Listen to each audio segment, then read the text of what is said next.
வணக்கம். புதிய தலைமுறையின் முதன்மை செய்திகள் 50 அடுத்தடுத்து பார்க்கலாம். இளங்கலை மற்றும் முதுகலை பட்டப்படிப்பை தொடர கல்வி உதவித்தொகை வழங்கும் திட்டத்தை முதல்வர் மு க ஸ்டாலின் தொடக்கி வைத்தார். இதைத் தொடர்ந்து பொருளாதார தடையால் உயர்கல்வி தொடர முடியாத இஸ்லாமிய மாணவ மாணவிகளுக்கு உதவித்தொகையை முதல்வர் வழங்கினார். வக்ஃப் வாரியம் சார்பில் மாணவர்களுக்கு உதவித்தொகை வழங்கப்பட்டது. டெல்லிக்கு சென்றுள்ள எதிர்க்கட்சித் தலைவர் பழனிசாமி குடியரசு துணைத் தலைவர் சி.பி. ராதாகிருஷ்ணனை சந்தித்து 2 மணி நேரம் பேச்சுவார்த்தை நடத்தினார். சமீபத்தில் குடியரசு துணைத் தலைவராக சி.பி. ராதாகிருஷ்ணன் பதவியேற்ற நிலையில் இந்த சந்திப்பு நிகழ்ந்துள்ளது. மரியாதை நிமித்தமாக அவரை சந்தித்துள்ள பழனிசாமி மத்திய உள்துறை அமைச்சர் அமித்ஷாவை சந்திக்க உள்ளதாக தகவல்கள் வெளியாகியுள்ளன. தன்மானம்தான் முக்கியம் என பேசும் பழனிசாமி டெல்லிக்கு சென்று ஆதரவு தேட வேண்டிய அவசியம் என்ன என அமமுக பொதுச் செயலாளர் டிடிவி தினகரன் கேள்வி எழுப்பியுள்ளார். தன்னை டெல்லி சரி செய்துவிடும் என பகல் கனவு காண வேண்டாம் என்றும் தெரிவித்தார். அதிமுகவின் வாக்குகள் குறைந்து அக்கட்சி தோல்வியடையும் என்று குறிப்பிட்ட டிடிவி தினகரன் அதிமுக தோற்றால் அதற்கு தான் காரணமல்ல என்றும் தெரிவித்தார். ஜெயலலிதா மறைவுக்கு பிறகு அதிமுக ஆட்சியை பாஜக காப்பாற்றவில்லை என அமமுக பொதுச் செயலாளர் டிடிவி தினகரன் தெரிவித்துள்ளார். பழனிசாமியை முதல்வராக தேர்வு செய்யும் போது கூவத்தூரில் நடந்தது என்ன என்பது குறித்தும் அவர் உடைத்து பேசினார். வாக்கெடுப்பு நடந்தபோது அதிமுக எம்எல்ஏக்களே ஆட்சியை காப்பாற்றியதாகவும் டெல்லி கூறிதான் அதிமுகவிலிருந்து தன்னை நீக்கியதாக பழனிசாமி கூறியதாகவும் டிடிவி தினகரன் குறிப்பிட்டார். அமித்ஷா அறிவிக்கும் வேட்பாளரை ஆதரிப்பேன் என்பது போல டிடிவி தினகரன் கூறினார் என நயினார் நாகேந்திரன் தெரிவித்திருந்த நிலையில் அதனை தினகரன் மறுத்துள்ளார். தஞ்சையில் செய்தியாளர்களின் கேள்விக்கு பதிலளித்த அவர் தாங்கள் விரும்பும் நிகழ்வுகள் நடைபெறும் என டெல்லி நல விரும்பிகள் கூறியதாகவும் அதன் அடிப்படையிலேயே தேசிய ஜனநாயக கூட்டணியிலிருந்து வந்ததாகவும் கூறியுள்ளார்.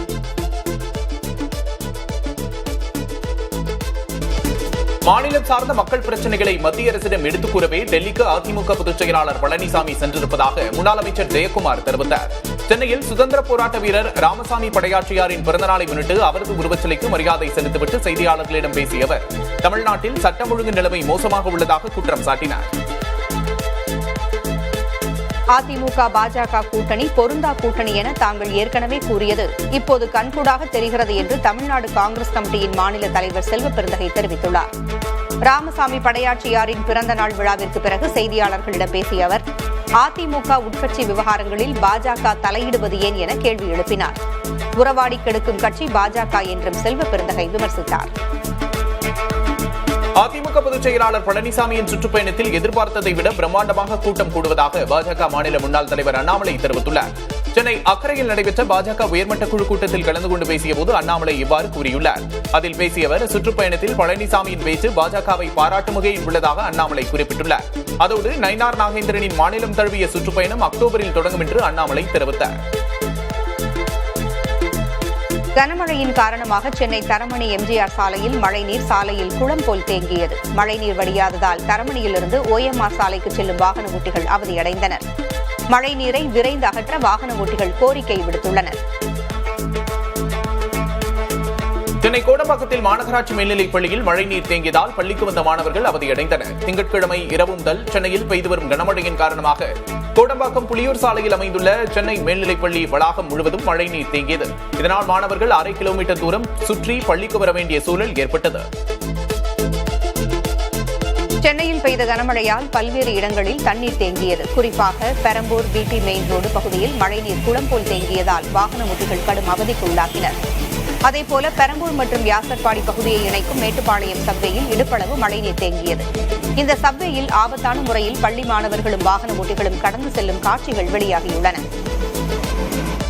வடகிழக்கு பருவமழை முன்னெச்சரிக்கை நடவடிக்கையாக சென்னை மாநகராட்சியின் சார்பில் மீட்பு ஒத்திகை நிகழ்ச்சி நடைபெற்றது. அண்ணாநகர் மண்டலத்தில் நடைபெற்ற ஒத்திகையில் சென்னை மாநகராட்சி தீயணைப்பு மற்றும் மீட்புப் பணிகள் துறை, குடிநீர் வழங்கல் மற்றும் கழிவுநீர் அகற்று வாரியம் மற்றும் மின்வாரியம் சார்பில் ஒத்திகை நடைபெற்றது. அதில் தற்காலிக மின் விளக்குகள், ஜெனரேட்டர்கள், மரம் வெட்டும் இயந்திரம், மீட்புப் பணிகளுக்கான படகு, ஆழ்நீர் நீச்சல் உடை உள்ளிட்ட மீட்பு உபகரணங்கள் காட்சிப்படுத்தப்பட்டன. தவேக தலைவர் விஜயின் பரப்புரை சுற்றுப்பயணத்தில் மாற்றம் செய்யப்பட உள்ளதாக தகவல் வெளியாகியுள்ளது. சனிக்கிழமை தோறும் 3 மாவட்டங்களில் சுற்றுப்பயணம் செய்ய விஜய் திட்டமிட்டிருந்த நிலையில் இனி 2 மாவட்டங்களுக்கு மட்டுமே செல்வார் என அக்கட்சி வட்டாரங்கள் தெரிவிக்கின்றன. வரும் 20ஆம் தேதி திருவாரூர் மற்றும் நாகைக்கு மட்டுமே விஜய் செல்வார் என்று தெரிகிறது. கடந்த சனிக்கிழமை 3 மாவட்டங்களில் பரப்புரை மேற்கொள்ள திட்டமிட்டிருந்த விஜய் திருச்சி மற்றும் அரியலூரில் மட்டுமே பரப்புரை மேற்கொண்டார். நள்ளிரவாகிவிட்டதால் பெரம்பலூரில் அவரது பரப்புரை ரத்தானது. உத்தராகண்ட் மாநிலம் டேராடூனில் பெய்து வரும் கனமழையால் தமசா ஆற்றில் வெள்ளப்பெருக்கு ஏற்பட்டு தப்கேஸ்வர் மகாதேவர் கோவில் வெள்ளத்தில் மூழ்கியது. கோவிலின் மொத்த வளாகமும் நீரில் மூழ்கியது என்று கோவில் அர்ச்சகர் பிபின் ஜோஷி கூறியுள்ளார். கோவிலின் கருவறை பாதுகாப்பாக உள்ளதாகவும் உயிரிழப்பு எதுவும் ஏற்படவில்லை என்றும் அவர் தெரிவித்தார். இதனிடையே லாரி, கார் உள்ளிட்ட வாகனங்கள் வெள்ளத்தில் சிக்கின. இதில் இருந்தவர்கள் பத்திரமாக மீட்கப்பட்டனர். உத்தராகண்ட் மாநிலம் டேராடூனில் கல்வி மைய வளாகத்தில் ஏற்பட்ட வெள்ளத்தில் 200 மாணவர்கள் சிக்கியுள்ளனர். டேராடூனில் திங்கட்கிழமை இரவு ஏற்பட்ட மேக வெடிப்பு மற்றும் கனமழையால் வெள்ளப்பெருக்கு ஏற்பட்டுள்ளது. சகஸ்ரதாரா பகுதியில் உள்ள சாலைகள் சேதமடைந்துள்ளன. இந்த மழை வெள்ளத்தில் 2 பேர் காணாமல் போனதாகவும் தகவல்கள் தெரிவிக்கின்றன.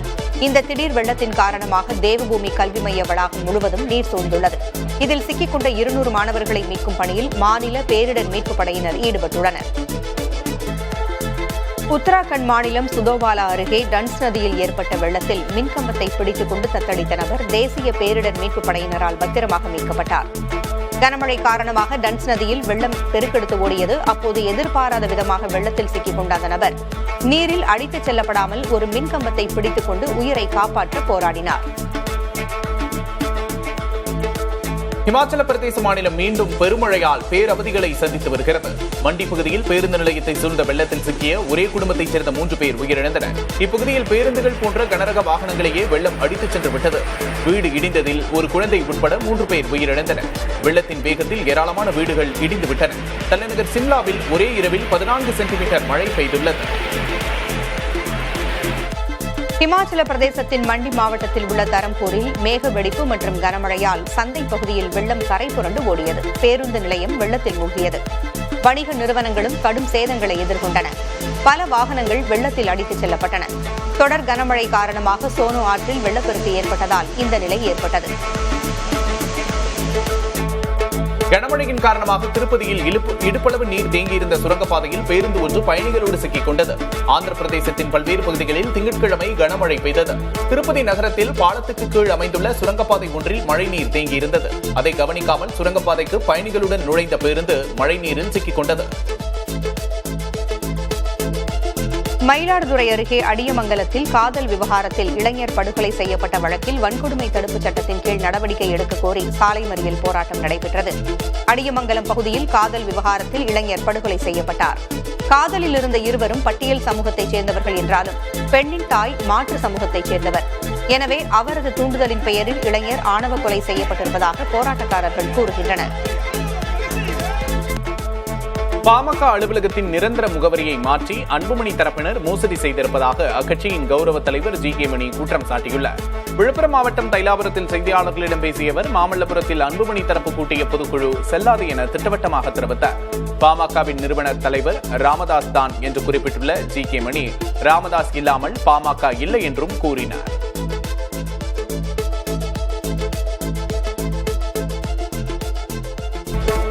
தூத்துக்குடி மாவட்டம் ஸ்ரீவைகுண்டத்திற்கு அருகே ஸ்ரீ மூலக்கரை பகுதியில் பாஜக மாநில தலைவர் நயினார் நாகேந்திரனின் மகன் புதிய கல்குவாரி அமைக்க விண்ணப்பித்தது தொடர்பான கருத்து கேட்பு கூட்டத்தில் சலசலப்பு ஏற்பட்டது. நயினார் பாலாஜி விண்ணப்பித்துள்ள புதிய கல்குவாரிக்கு கிராம மக்கள் மற்றும் சமூக ஆர்வலர் முகிலனும் எதிர்ப்பு தெரிவித்தனர். இந்த பகுதி தொல்லியல் களத்திற்கு அருகில் இருப்பதாகவும் நீரோடைகள் உள்ள பகுதி என்றும் தமிழ்நாடு சுற்றுச்சூழல் பாதுகாப்பு இயக்கத்தின் ஒருங்கிணைப்பாளர் முகிலன் கூறினார். அப்போது குவாரிக்கு ஆதரவாக வந்த சிலர் முகிலனிடமிருந்து மைக்கை பிடுங்கி வாக்குவாதத்தில் ஈடுபட்டனர். வருமான வரி கணக்கு தாக்கல் செய்வதற்கான காலக்கெடு இன்றிரவு வரை நீட்டிக்கப்பட்டுள்ளது. வருமான வரித்துறை போர்ட்டலில் குறைபாடுகள் இருப்பதாக மக்கள் புகார் அளித்ததை அடுத்து இந்த அறிவிப்பு வெளியிடப்பட்டுள்ளது. முன்னதாக வருமான வரி தாக்கல் செய்வதற்கான கடைசி தேதி செப்டம்பர் 15 என தெரிவிக்கப்பட்டிருந்த நிலையில் தற்போது அந்த தேதியை இன்று வரை நீட்டித்து மத்திய நேரடி வரிகள் வாரியம் அறிவித்துள்ளது. தாமதமாக வருமான வரி கணக்கு தாக்கல் செய்தால் வட்டியோடு அபராதம் செலுத்த வேண்டியிருக்கும் என்பது குறிப்பிடத்தக்கது. பொருட்களின் விலை குறைப்பு குறித்த விவரங்களை மக்கள் பார்க்கும்படி வைக்க வேண்டும் என்று கடைகளுக்கு மத்திய அரசு அறிவுறுத்தியுள்ளது. ஜிஎஸ்டி வரி குறைப்பு வரும் 22ஆம் தேதி முதல் அமலுக்கு வரும் நிலையில் இந்த அறிவுறுத்தல் வெளியாகியுள்ளது. மேலும் விலை குறைப்பு விவரங்களை தொலைக்காட்சி உள்ளிட்ட ஊடகங்கள் மூலமும் பொதுமக்களுக்கு கொண்டு செல்ல வேண்டும் என்று கூறப்பட்டுள்ளது. பொருட்களின் விலை மற்றும் விற்பனை விவரங்கள் கண்காணிக்கப்படும் என்றும் வர்த்தக அமைச்சகம் கூறியுள்ளது. கிராண்ட் ஸ்விஸ் தொடரின் மகளிர் பிரிவில் இந்தியாவின் chess grandmaster Vaishali champion பட்டத்தை கைப்பற்றினார். சீனாவின் தங் ஜோங்பியை எதிர்கொண்ட அவர் 11 சுற்று முடிவில் 8 புள்ளிகளை கைப்பற்றி சாம்பியனானார். தொடர்ந்து இரண்டாவது முறையாக சாம்பியன் பட்டத்தை கைப்பற்றியுள்ள வைஷாலி அடுத்த ஆண்டு நடைபெறும் கேண்டிடேட் தொடருக்கு தகுதி பெற்றுள்ளார். சாம்பியன் பட்டம் வென்றுள்ள வைஷாலிக்கு அவரது சகோதரர் பிரக்யானந்தா உள்ளிட்டோர் வாழ்த்து தெரிவித்துள்ளனர். கொலை வழக்கில் சிறைவாசம் அனுபவித்து வரும் கன்னட திரைப்பட நடிகர் தர்ஷன் சிறையில் படுக்கை தலையணை கேட்டு மீண்டும் மனு தாக்கல் செய்துள்ளார். படுக்கை தலையணை வழங்க பெங்களூரு நீதிமன்றம் கடந்த வாரமே உத்தரவிட்ட நிலையில் அதை சிறை நிர்வாகம் நிறைவேற்றவில்லை. இந்நிலையில் தர்ஷன் மீண்டும் மனு தாக்கல் செய்துள்ளார். இதையடுத்து சிறை நிர்வாகம் ஆட்சேபனை தெரிவிக்க கால அவகாசம் வழங்கி மனு மீதான விசாரணையை நீதிபதி தள்ளி வைத்தார். இந்தியாவிலிருந்து போதைப் பொருட்களை முற்றிலும் அழித்து ஒழிக்க மத்திய அரசு உறுதி பூண்டிருப்பதாக மத்திய உள்துறை அமைச்சர் அமித்ஷா பேசியுள்ளார். போதைப் பொருள் ஒழிப்பு குறித்து டெல்லியில் நடைபெற்ற 2வது தேசிய கருத்தரங்கில் பேசிய அவர், வளர்ந்த இந்தியா என்ற இலக்கை எட்ட இளைஞர்களை போதைப் பழக்கத்திலிருந்து விடுவிப்பது முக்கியம் என்று பேசினார். நாடெங்கும் உள்ள அரசு அதிகாரிகள் ஒருங்கிணைந்து முயற்சிகள் மேற்கொண்டால் மட்டுமே போதை ஒழிப்பு என்ற இலக்கை எட்ட முடியும் என்றும் அமித்ஷா தெரிவித்தார். பீகாரில் கல்விக் கடன் வட்டி தள்ளுபடி செய்யப்படுவதாக முதல்வர் நிதிஷ்குமார் தெரிவித்துள்ளார். 12ஆம் வகுப்பு தேர்ச்சி பெறும் மாணவர்கள் உயர்கல்வி பயில வசதியாக இந்த அறிவிப்பை வெளியிடுவதாக நிதிஷ்குமார் தெரிவித்துள்ளார். மேலும் கல்விக் கடனை திரும்ப கட்டுவதற்கான அவகாசம் 2 முதல் 3 ஆண்டுகள் வரை அதிகரிக்கப்படுவதாகவும் எக்ஸ் தளத்தில் அவர் பதிவிட்டிருக்கிறார். பீகாரில் இன்னும் சில மாதங்களில் பேரவைத் தேர்தல் நடைபெறவுள்ள நிலையில் மாநில அரசு தொடர்ச்சியாக பல்வேறு சலுகைகளை அறிவித்து வருகிறது. கேரளாவின் வயநாடு மக்களவை உறுப்பினர் பிரியங்கா காந்தி பாரம்பரிய நெல் வகைகளை பாதுகாத்து வரும் பத்மஸ்ரீ விருது பெற்ற விவசாயி சிறுவையல் ராமனை சந்தித்தார். நெல்லச்சன் என்று அறியப்படும் சிறுவையல் ராமனை மானந்தவாடியில் உள்ள அவரது இல்லத்தில் பிரியங்கா சந்தித்தார். சுமார் 2.5 மணி நேரம் அவரிடம் உரையாடினார். ராமனின் விவசாய முறைகள் மற்றும் பாரம்பரிய பழக்கங்கள் குறித்து கேட்டறிந்தார். மழை, வெள்ளம், மண் சரிவால் பாதிக்கப்படாத வகையில் அதிநவீன தொழில்நுட்பங்கள் உதவியோடு நெடுஞ்சாலைகள் அமைக்கப்பட உள்ளதாக மத்திய அமைச்சர் நிதின் கட்கரி தெரிவித்துள்ளார். டெல்லியில் நிகழ்ச்சி ஒன்றில் பேசிய அவர், தற்போது சர்வதேச தரத்தில் நமது நெடுஞ்சாலைகள் அமைக்கப்பட்டு வருவதாக கூறினார். சாலை ஓரங்களில் மழைநீர் வடிகால் வசதி ஏற்படுத்தவும் முக்கியத்துவம் தரப்படுவதாக பேசினார். தொழிற்சாலை கழிவுகளிலிருந்து நகர கழிவுகள் வரை பல்வேறு கழிவுகளும் சாலை அமைப்பில் பயன்படுத்திக் கொள்ளப்படுவதாகவும் அவர் கூறினார். ஆந்திர பிரதேச அரசு மருத்துவக் கல்லூரிகளை தனியார் பங்களிப்போடு அமைக்க முன்மொழிந்திருப்பது பெரும் சர்ச்சையை ஏற்படுத்தியுள்ளது. இது மருத்துவக் கல்வியை தனியார் மயமாக்கும் முயற்சி என்று எதிர்க்கட்சியான ஒய்எஸ்ஆர் காங்கிரஸ் குற்றம் சாட்டியுள்ளது. முன்னாள் முதல்வர் ஜெகன்மோகன் ரெட்டியின் ஆட்சியில் கட்டப்பட்ட கல்லூரிகளை இப்போதுள்ள அரசு தனியார் மயமாக்குவதாக ரோஜா குற்றம் சாட்டியுள்ளார். இந்த குற்றச்சாட்டுகளை மறுத்துள்ள முதல்வர் சந்திரபாபு நாயுடு, கல்லூரிகள் அரசிடமே முழு கட்டுப்பாட்டில் இருக்கும் என்றும் தனியார் பங்களிப்பு வெறும் நிதி முதலீட்டுக்காக மட்டுமே என்றும் விளக்கமளித்துள்ளார். உரப்பற்றாக்குறையை தவிர்த்திட தமிழ்நாட்டுக்கு வழங்க வேண்டிய உரங்களை விரைந்து வழங்க வேண்டும் என்று பிரதமர் மோடிக்கு முதல்வர் ஸ்டாலின் கடிதம் எழுதியுள்ளார். இது தொடர்பான கடிதத்தில் தமிழ்நாட்டின் உரப்பற்றாக்குறையை தவிர்த்திடும் வகையில் 27,823 metric tonne urea, 15,831 metric tonne DAP, 12,244 metric tonne MOP உள்ளிட்ட உரங்களை தமிழ்நாட்டுக்கு வழங்க உர அமைச்சகத்தை அறிவுறுத்துமாறு பிரதமரை முதல்வர் வலியுறுத்தியுள்ளார். சென்னையில் கடந்த ஒரு மாதத்தில் 46,122 தெருநாய்களுக்கு ரேபிஸ் தடுப்பூசி போடப்பட்டிருப்பதாக மாநகராட்சி தெரிவித்துள்ளது. இதுவரை 12,255 தெருநாய்களுக்கு முழுமையான தகவல் அடங்கிய மைக்ரோ சிப் பொருத்தப்பட்டிருப்பதாக அறிக்கை ஒன்றில் மாநகராட்சி நிர்வாகம் தெரிவித்துள்ளது. ரேபிஸ் பாதிக்கப்பட்ட நாய்கள், ரேபிஸ் இருப்பதாக சந்தேகிக்கப்படும் நாய்கள், ஆக்ரோஷமான நாய்கள் ஆகியவற்றை பராமரிக்க உயர்நீதிமன்றத்தின் உத்தரவின்படி புறநகர் பகுதிகளில் இடம் தேர்வு செய்யும் நடவடிக்கை எடுக்கப்பட்டிருப்பதாகவும் தெரிவிக்கப்பட்டுள்ளது.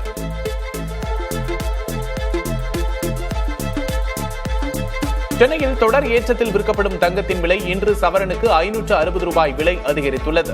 அந்த வகையில் 22 கேரட் ஆபரண தங்கம் கிராமுக்கு 70 ரூபாய் விலை உயர்ந்து 10,280 ரூபாய்க்கும், ஒரு சவரன் 560 ரூபாய் விலை அதிகரித்து 82,240 ரூபாய்க்கும் விற்பனை செய்யப்படுகிறது. வெள்ளி புதிய உச்சமாக 1 கிராம் 144 ரூபாய்க்கும், 1 கிலோ 1,44,000 ரூபாய்க்கும் விற்பனையாகிறது.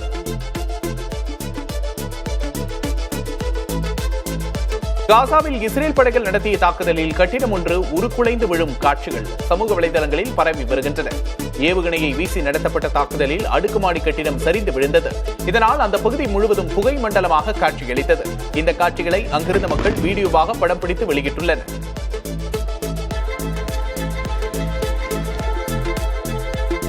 இஸ்ரேல் காசாவில் பாலஸ்தீனியர்களுக்கு எதிராக இனப்படுகொலை செய்த குற்றத்தை செய்துள்ளதாக ஐக்கிய நாடுகள் சபை அமைத்த சர்வதேச விசாரணை குழு குற்றம் சாட்டியுள்ளது.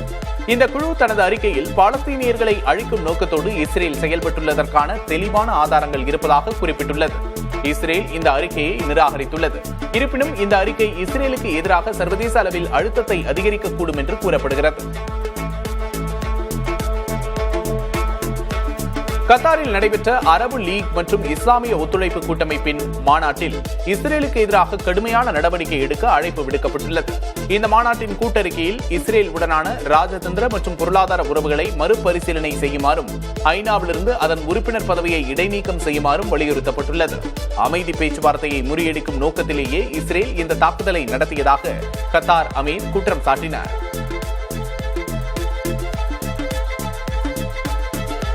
இஸ்ரேல் பொருளாதார ரீதியில் தனிமைப்படுத்தப்பட்டிருப்பதாகவும் இதற்கு சீனாவும் கத்தாரும் தான் காரணம் என்றும் அந்நாட்டு பிரதமர் நேத்தன்யாகு குற்றம் சாட்டியுள்ளார். ஜெருசலேமில் அமெரிக்க குழு மத்தியில் பேசிய நேத்தன்யாகு சீனாவும் கத்தாரும் மேற்கத்திய ஊடகங்கள் வாயிலாக திட்டமிட்ட பரப்புரையை நிகழ்த்தியதாகவும் இதுவே தாங்கள் தனிமைப்படுத்தப்பட காரணமாயிற்று என்றும் குறிப்பிட்டார். எனினும் அமெரிக்காவும் இன்னும் சில நாடுகளும் ஆதரவாக இருப்பதால் பெரிய பாதிப்புகள் இல்லை என்றும் நேத்தன்யாகு கூறினார்.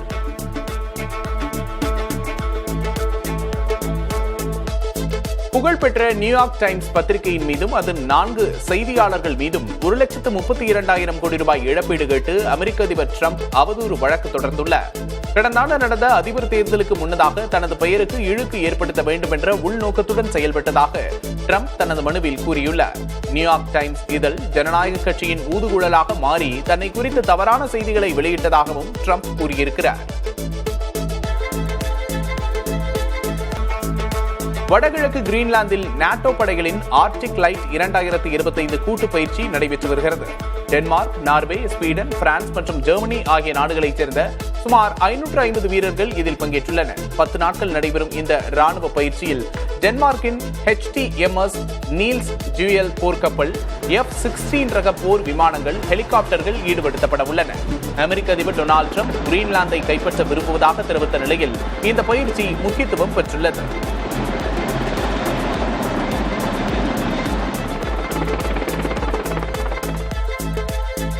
ஆப்பிரிக்க நாடான மாலாவியில் அதிபர் தேர்தலுக்கான வாக்குப்பதிவு நடைபெற்றது. இதில் 15 பேர் போட்டியிட்டாலும் தற்போதைய அதிபர் லாசரஸ் முன்னாள் அதிபர் பீட்டருக்கும் இடையேதான் கடும் போட்டி நிலவுகிறது. லஞ்ச ஊழல், கடுமையான விலைவாசி உயர்வு, பெட்ரோல் டீசல் தட்டுப்பாடு தேர்தலில் முக்கிய பேசுபொருளாக இருந்தன. தேர்தல் முடிவுகள் வெளியாக 1 வாரம் வரை ஆகலாம் என்று கூறப்படுகிறது. ஆப்பிரிக்காவின் தான்சானியா மற்றும் கென்யா நாடுகளில் வசிக்கும் காட்டெருமை வகை விலங்குகள் எண்ணிக்கை வேகமாக குறைந்து வருவது ஆய்வில் தெரியவந்துள்ளது. 13 லட்சம் காட்டெருமைகள் இருந்த நிலையில் தற்போது 6 லட்சமாக அது குறைந்திருப்பதாக வான்வழி ஆய்வில் தெரியவந்துள்ளது. செயற்கைக்கோள் படங்கள், AI தொழில்நுட்பத்தை கொண்டு இம்மதிப்பீடு செய்யப்பட்டுள்ளது. மனிதர்களின் நடமாட்டம், மேய்ச்சல் பரப்பு குறைவு ஆகியவையே காட்டெருமைகளின் எண்ணிக்கை குறைய காரணம் என்று நிபுணர்கள் தெரிவிக்கின்றனர்.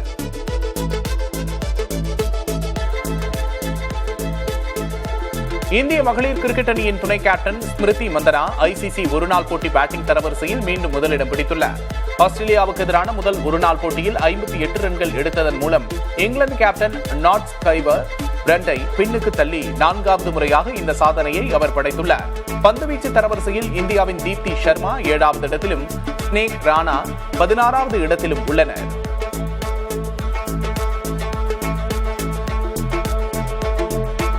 ஆப்பிள் நிறுவனத்தின் புதிய iPhone 17 Pro Maxின் காஸ்மிக் ஆரஞ்சு நிற போன்கள் முன்பதிவு தொடங்கிய 3 நாட்களிலேயே விற்று தீர்ந்ததாக அந்நிறுவன ஊழியர்கள் தெரிவித்துள்ளனர். அமெரிக்கா மற்றும் இந்தியாவில் உள்ள ஆப்பிள் ஸ்டோர்களில் முன்பதிவு செய்த வாடிக்கையாளர்கள் நேரடியாக சென்று தங்களது போன்களை பெற்றுக் கொள்ளலாம். முன்பதிவு செய்ய விரும்பும் வாடிக்கையாளர்கள் தொடர்ந்து ஆர்டர் செய்யலாம். ஏற்கனவே முன்பதிவு செய்தவர்களுக்கு ஐபோன்கள் வரும் செப்டம்பர் 19ஆம் தேதி முதல் வழங்கப்படும்.